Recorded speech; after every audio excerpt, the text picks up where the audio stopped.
Assalamualaikum warahmatullahi wabarakatuh. Waalaikumsalam. Kembali lagi dengan saya Muhammad Haris Nur Azizi dan sahabat Nasrullah. Ya, Siap. Ikut Ketua Pak Kom. Ya, saya ucapkan selamat datang di Sunan Ampel Podcast. Siap. Bagi sahabat-sahabati yang ada di sana, teruntuk sahabat-sahabat yang ada di Rayon, di komisariat, pengurus cabang dan sebagainya. Say hello, salam pergerakan. Salam pergerakan. Oke. Selamat datang Pak Kom. Selamat datang. Oke. Selamat datang. Ini mau minum apa ini Pak Kom? Adanya apa? Oh, ada semua ini Pak Kom. Joshua ada? Gak ada. Kita kopi ireng. Siap. Oke, kopi ireng. Sahabat Bani, kopi ireng sahabat Bani. Oh, ini kayak Yanti di WWK. Oh, ya? Tapi ini Yanti. siapa? Bani. Sahabat Bani, Oke, sahabat siap, Bani. siap. Oke. Coba tangannya Oke. aja kelihatan. Siap. Makasih. Iya, tangannya aja ini. Join. Biar join Pak Kom. Oke, siap. Aman. Ah. Sama ngerokok boleh ini? Oh, boleh, silakan Pak Kom. Siap. Ojo sampai kan ngerokok Pak Kom. Oke, aman. Ayo. Jadi gini nih Pak Kom. Ini sebelum masuk nanti saya tanyakan dulu Pak Kom ini pengen tahu nih aku ceritanya dulu Pak Kom, masanya dari kecil pendidikannya sampai SMA atau mungkin mondok ya Pak Kom, Oke. atau sama Mapaba dulu di mana, PKD tahun berapa kayak gitu Pak Kom ya. Siap. Oke, baik. Terima kasih. Selamat malam kepada seluruh sahabat-sahabati, para pemirsa podcast Sunan Ampel Podcast. Episode yang kedua ini. Salam kenal sahabat-sahabat sekalian, khususnya untuk Maba 2023. Inilah PMII. Mungkin nanti kita kedepannya sedikit memberikan edukasi ya, sharing untuk mengenalkan apa sih itu PMII, khususnya mungkin untuk Maba 2023 barangkali bertanya-tanya atau kepo apa itu PMII, dan kalau bingung ingin tanya ya lihat podcast ini, jangan tanya ke orang lain yang apalagi yang bukan PMII, seperti itu. Betul. Baik, mungkin menjawab dari pertanyaan sahabat host ya, sahabat Aziz. Siap. Jadi saya sendiri asalnya dari Kabupaten Mojokerto, Kabupaten Mojokerto, siap. Kota Majapahit ya kan. Kota Tepatnya di Majapahit. Kecamatan Trawulan. Trawulan. Mungkin sahabat-sahabat pernah main-main ke daerah candi-candi lah, di daerah situlah tempat saya. Yang jelas bukan di candinya rumah saya, Iya, gitu. Pak. kalau sampai di candinya bahaya. Kalau pendidikan saya dulu MI ya di daerah Trawulan. Kemudian saya lulus MI, saya berkelana pondok pesantren di daerah Kediri, tepatnya di Pondok Pesantren Al-Hikmah Purwo Asri Kediri. Saya 6 tahun di situ sampai lulus aliyah. Berarti ngelontok iki kitab kuningnya. Ya. Wes mantap. Ya masih haus juga. Mas ya, Seperti siap. itu. Setelah itu saya kemudian memutuskan untuk berkuliah tepatnya di UIN Maulana Malik Ibrahim Malang. Dan kalau ngomongkan tahu PMI ya, saya dulu di pondok nggak pernah dengar PMI, dan saya baru tahu PMI ya ketika masuk di kampus. Saya di UIN, saya jurusan Bahasa dan Sastra Arab, Fakultas Humaniora. Nah, mungkin ada teman-teman maba, calon sahabat-sahabat maba dari jurusan BSA ya. Nah, mungkin ini bisa menjadi inspirasi lah buat sahabat-sahabat sekalian untuk kemudian, dan juga maba yang lain dari jurusan dan fakultas yang lain, mungkin menjadi inspirasi ke depannya. Iya. Untuk cerita saya gabung PMI pertama kali mungkin singkat saja karena sangat panjang. Jadi awalnya memang betul saya tidak tahu apa itu PMI. Iya. Ini loh Pak Kom. Ini dulu kayaknya kalau udah saya lihat itu di biodata itu di cerita-cerita Pak Kom itu dulu suka bola gitu ya. Ya, saya dulu sampai SSB dan sebagainya mungkin. Iya. Kenapa kok sekarang lebih ke organisasi PMII gitu. ya betul. Ah, Jadi betul saya dulu itu kalau misalkan saya nggak mondok, saya mungkin menjadi pemain timnas U2. Pemain timnas. Mungkin kayak siap. gitu. Peduk Tapi Sintayong gitu ya. karena mungkin mondok dan saya kira memang itu juga ditakdirkan sehingga kemudian saya ikut PMI dan saya alhamdulillah menjadi ketua komisariat. Kan kayak gitu juga. Alhamdulillah, siap. Itu. Jadi awal saya nggak kenal apa itu PMI. Tapi kemudian melihat di awal saya masuk banyak kemudian teman-teman saya sesama maba kemudian juga berbondong-bondong untuk cari tahu apa itu PMII dan kemudian mengikuti kaderisasi formal, kegiatan formal atau mungkin bahasa umum kita diklat yaitu mapaba. Mapaba. Nah, itu tahun berapa Pak Kom kalau boleh tahu mapabanya Pak Kom ini? Saya angkatan 2019. Berarti ya saya mapaba di tahun 2019 sebelum Covid datang. Nah, itu. Oke, jadi kalau nanti pemirsa kalau ingin tahu apa sih itu mapaba, apa itu PKD, nanti disaksikan ya, jangan kemana-mana ya. Betul, siap. Oke, Pak Kom, ini aku tanya dulu itu apa sih itu PMII itu apa itu? Nah, mungkin Pak Kom bisa menjelaskan. Oke, ya. Kopi dulu ya. Ojo sampai kan. Siap. Seruput sih bos. Alhamdulillah. Mantap. Oke, baik sahabat-sahabat sekalian pemirsa. Jadi mungkin ini juga monggo kalau misalkan juga ingin menyampaikan pandangannya, pendapatnya tentang apa itu PMII. Jadi di sini kami dari Podcast Sunat Ampel ingin sedikit mengenalkan dan menjelaskan apa sih itu PMII. Nah, dan mungkin menjadi disclaimer bahwa apa yang kita jelaskan di awal ini karena besarnya organisasi PMII mungkin di podcast kali ini tidak bisa mencakup semua apa yang ada di dalam PMII itu. Hanya saja kita berusaha untuk menjelaskan segeneral mungkin. Sehingga untuk kedepannya barangkali sahabat-sahabat pemirsa ini ingin tahu selebih dalam tentang PMII bisa membuka Instagram masing-masing PMII di setiap fakultas. Nanti kita cantumkan ya Pak Hos di deskripsi video ini. Ya, nanti kita bisa pemirsa bisa klik link di bawah Instagram di bio Instagram, nanti bisa di tracking itu. Oke, siap. PMII kalau secara kepanjangannya ya Pergerakan Mahasiswa Islam Indonesia. Itu. Jadi jangan sampai salah sebut. Ada organisasi PMII, ada namanya PMI. Kalau PMI Palang Merah Indonesia. Kalau itu juga kita, sering Pak Kom gitu ya. Kalau kita PMII, I-nya ada 2, Pergerakan Mahasiswa Islam Indonesia. Nah, I-nya ada 2, oke.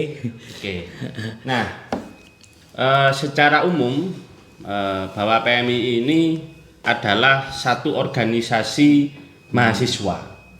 Nah, artinya secara keberadaan PMII itu hampir di setiap kampus di Indonesia itu pasti ada PMII, sahabat. Karena secara struktural dari atas pusat sampai tataran bawah itu ada namanya pengurus besar ya. Di tataran nasional, kemudian di tataran provinsi ada pengurus koordinator cabang. Kemudian di tataran kabupaten kota ada pengurus cabang.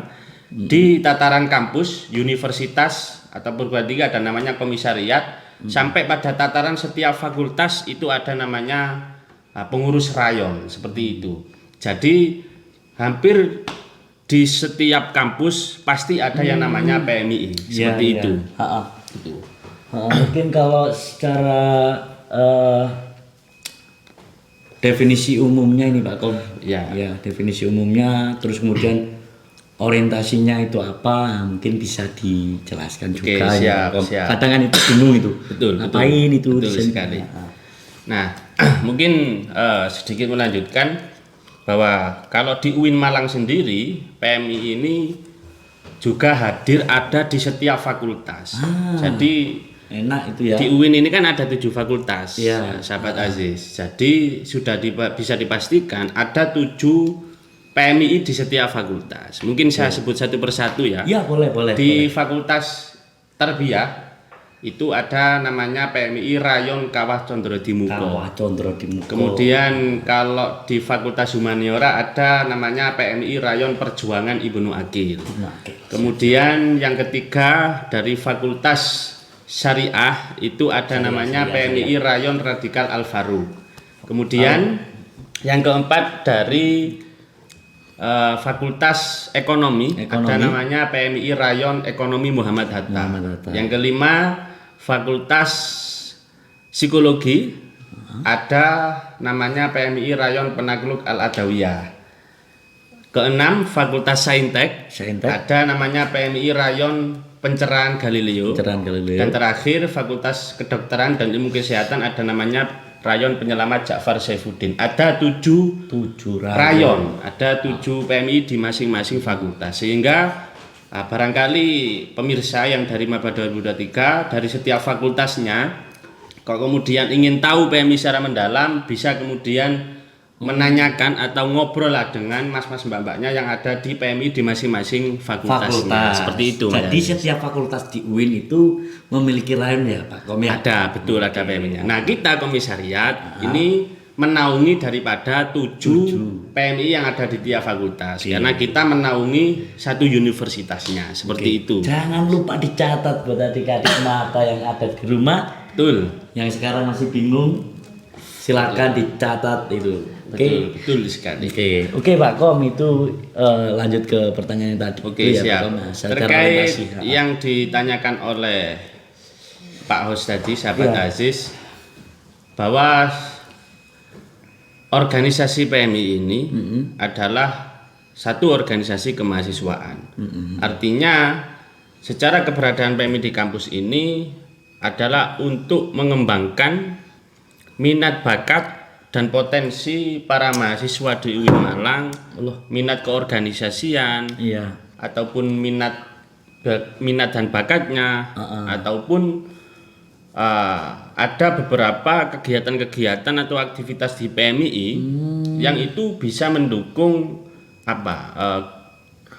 perkuliahan. Maka di PMI kan menjadi satu tradisi dan menjadi satu budaya, ada kajian diskusi, khususnya diskusi tentang ilmu-ilmu fakultatif atau ilmu-ilmu yang kita pelajari dalam kampus. Nah itu hanya beberapa dan masih banyak lagi yang mungkin nggak cukup untuk kita sebutkan satu persatu, dan nanti akan kita bahas kiranya secara detailnya apa aja aktivitas, nanti kita bahas ke depan selanjutnya aja.